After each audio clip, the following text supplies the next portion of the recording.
Meddyliwch am gyllideb y cyngor fel cacen gyda phob gwasanaeth yn cael darn. Bob blwyddyn, rydyn ni'n derbyn arian gan Lywodraeth Cymru ac incwm o dreth y cyngor a gwasanaethau fel Hamdden sy'n rhoi'n gyllideb i ni. Dyma gacen Rhondda Cynon Taff ar gyfer 2017 a 2018. Y dan sydd ar goll yw beth rydyn ni'n ei alw'n fwlch yn y gyllideb. Diolch i setliad dros dro Llywodraeth Cymru sydd yn well na'r ddisgwyl. Ein targed arbedion effeithlonrwydd o 6 miliwn o bunnau, a'n hymagwedd rhagweithiol sy'n golygu bod arian gyda ni wrth gefn yn barod ar gyfer y flwyddyn nesaf. Rydyn ni'n amcamgyfrif bod y bwlch yn y gyllideb erbyn hyn yn llai na 2 miliwn o bunnau.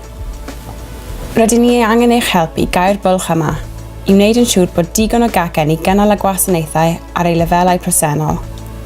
Cewch i roi gwybod i ni sut byddech chi'n cau'r bwlch yn y gyllideb. Beth yw'ch barn am lefel treth cyngor a'r blaenoraethau mewn perthynas a gwasanaethau buddsoddiad, trwy gwblhau'r efelychydd cyllideb neu drwy ddod i un o'n hachrysuron ymgysylltu.